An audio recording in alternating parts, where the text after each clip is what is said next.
मुल्क में 3 दिन से एक दिल दहला देने वाली खबर ने आवाम को परेशान किया हुआ है। रावलपिंडी के इलाके चाकरा में 11 जुलाई को मोहम्मद मसूद नामी शख्स की खुदकुशी का वाक़या पेश आया, जिसने कर्ज देने वाली ऑनलाइन ऐप से तंग आकर खुदकुशी कर ली थी। इस खबर के बाद ये बहस शुरू हो गई है कि ये ऑनलाइन ऐप्स क्या हैं, कैसे काम करती हैं, किस तरह लोगों को अपने जाल में फंसाती हैं, फिर किस तरह उनको इतना तंग करती हैं कि लोग तंग आकर अपनी ज़िंदगी का खात्मा कर लेते हैं।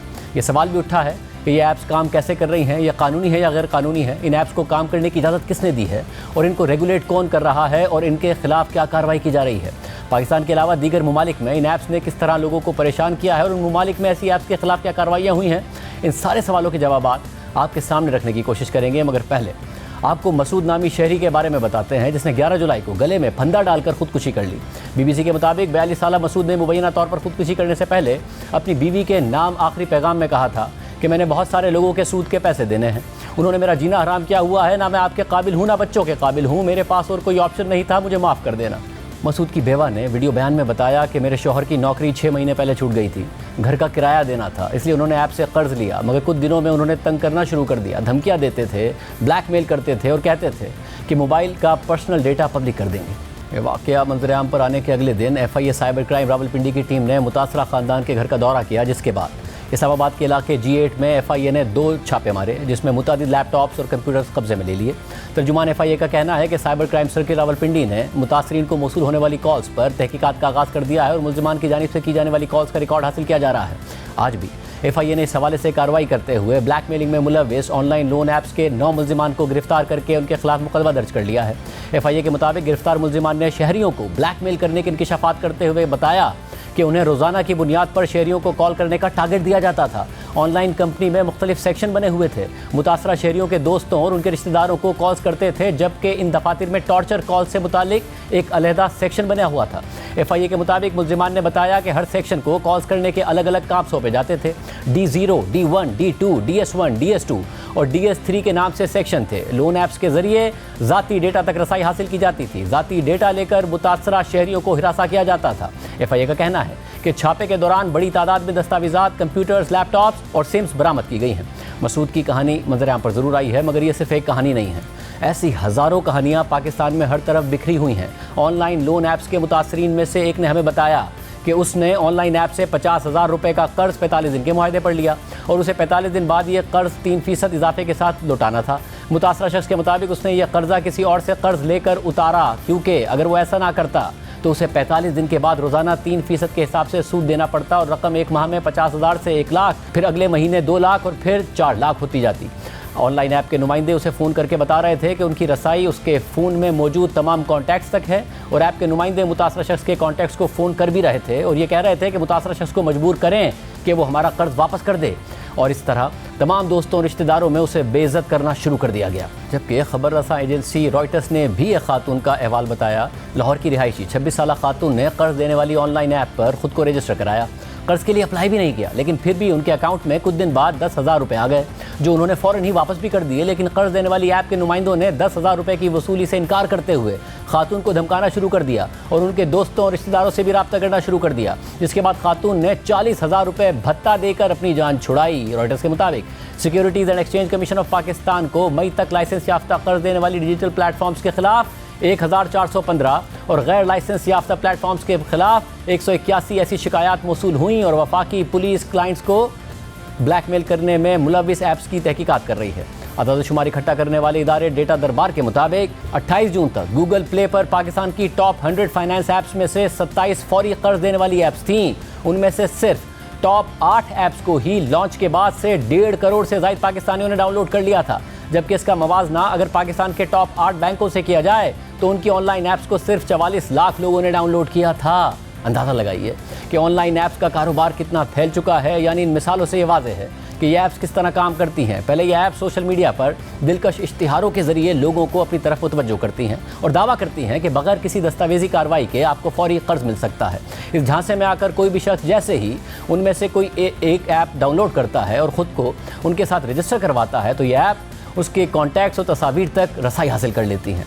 आपको कर्ज भी फौरी और बगैर किसी गारंटी के मिल जाता है। शरह सूद भी असल शरह सूद से कम बताई जाती है। दर हकीकत रजिस्टर होने वाला शख्स खुद ऐप को अपना डेटा तक रसाई देता है। मगर ज़्यादातर लोगों को अंदाज़ा नहीं होता कि वो क्या कर रहे हैं और इसके नताइज क्या हो सकते हैं। इसके बाद ये ऐप्स आपके ज़ाती डेटा की बुनियाद पर आपको कई तरह से ब्लैकमेल कर सकती हैं। किसी ऐप पर ली गई रकम हफ्ते में और किसी पर महीने में दुगनी और फिर 4 गुना हो जाती है। फिर जब आप रकम अदा नहीं कर पाते तो ये ऐप्स आप ही के मोबाइल से लिए गए कॉन्टैक्ट से आपके दोस्तों और रिश्तेदारों तक को कॉल करके आपको शर्मिंदा करती हैं, आपको भी धमकियाँ देती हैं और आपके रिश्तेदारों को भी धमकियाँ देती हैं। और यही वो दर्दनाक सूरत हाल थी जिसका शिकार होकर रावलपिंडी के मसूद ने खुदकुशी कर ली और आज उनकी बेवा और बच्चे इंसाफ मांग रहे हैं। मसूद का वाक़या आज सामने आया है, मगर ऑनलाइन ऐप्स का ये फ्रॉड एक अरसे से जारी है। इस हवाले से जियो पाकिस्तान के रिपोर्टर वलीद अहमद तफसीलात पहले भी सामने ला चुके थे। लोगों को कैसे परेशान किया जाता है, मुतासरीन से उन्होंने बातचीत भी की थी। ये धमकी दे रहे हैं कि हम आपके रिश्तेदारों को, आपके घर वालों को फ़ोन करेंगे, पुलिस कंप्लेन कर देंगे। मतलब इस तरीके से डराते हैं कि अगर बंदा अपने मतलब नॉर्मल ना रहे ना, बंदा खुदकुशी भी कर सकता है। पेमेंट तो मैंने पे कर दी, लेकिन स्क्रीनशॉट तक मेरे पास था। लेकिन इसके कुछ टाइम के बाद भी मुझे कॉल आना शुरू हो गई कि भाई आपने पेमेंट क्लियर नहीं की। मैंने बोला मैं कर चुका हूँ, मैंने स्क्रीनशॉट दोबारा भेजे। जब बोलते भाई ये हमारा नंबर नहीं, आपने किसको भेजा? मैंने बोला भाई ये तो आपके पास से नंबर आया, मुझे इस नंबर से कंटिन्यू कॉल आ रहे थे कि पैसे भेजो। मैंने इस नंबर पर भेज दिए। अब आप बोलते हो कि भाई पैसे हमें नहीं मिला, तो मैंने इस बात का तो मैं जिम्मेदार नहीं हूँ। ये सारे हक़ाइक़ अवाम और इदारों के सामने रखे गए थे और उसके बाद मसूद की खुदकुशी का वाक़या सामने आ गया है। पाकिस्तान की तरह भारत, इंडोनेशिया, नाइजीरिया और कीनिया जैसे ममालिक में भी ऑनलाइन कर्ज़ के नाम पर लोगों को धोखा देने, उनसे बुलंद शरह सूद पर पैसे मांगने, हर गुजरते दिन के साथ उस रकम पर सूद को बढ़ाने और अदायगी ना कर पाने की सूरत में अहम डेटा लीक करके लोगों को हिरासां करने का ट्रेंड आम रहा है। सैकड़ों की तादाद में डिजिटल लोन एप्लीकेशंस भारत में काम करती रही हैं। अरबों रुपए की मालियत पर यह कारोबार वहाँ चलता आ रहा है।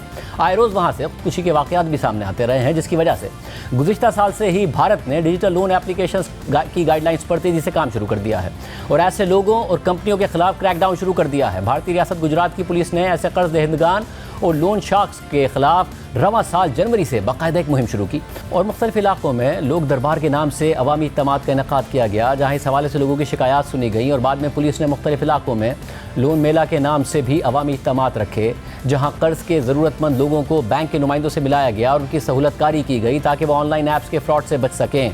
और इंडिया टुडे की अप्रैल 2023 की खबर के मुताबिक गूगल ने भारत में प्ले स्टोर की पॉलिसियों की खिलाफ वर्जी की वजह से 3500 लोन एप्लीकेशंस को हटा दिया है, जबकि गूगल ने 2021 में भारत में फाइनेंशियल सर्विसेज मुहैया करने वाली एप्लीकेशंस के हवाले से अपनी पॉलिसीज़ अपडेट की थीं, जिसकी वजह से ऐप डेवलपर्स को ये तस्दीक करनी होती है कि उनके पास कर्ज देने के हवाले से रिजर्व बैंक ऑफ इंडिया की तरफ से जारी करदा लाइसेंस मौजूद है। इसी तरह सितंबर 2022 में भारत की वजारत खजाना की तरफ से यह फैसला किया गया कि कर्ज देने वाली लोन एप्लीकेशंस के हवाले से वाइट लिस्ट जारी की जाएगी, यानी उन लोन एप्लीकेशंस के नाम जारी किए जाएंगे जो भारतीय हुकूमत की तरफ से मंजूर करदा हैं और उन्हें गूगल के साथ शेयर भी किया जाएगा और तमाम इकदाम के साथ भारत में क्रैकडाउन भी जारी है, मगर मामला अब तक हल नहीं हुआ है।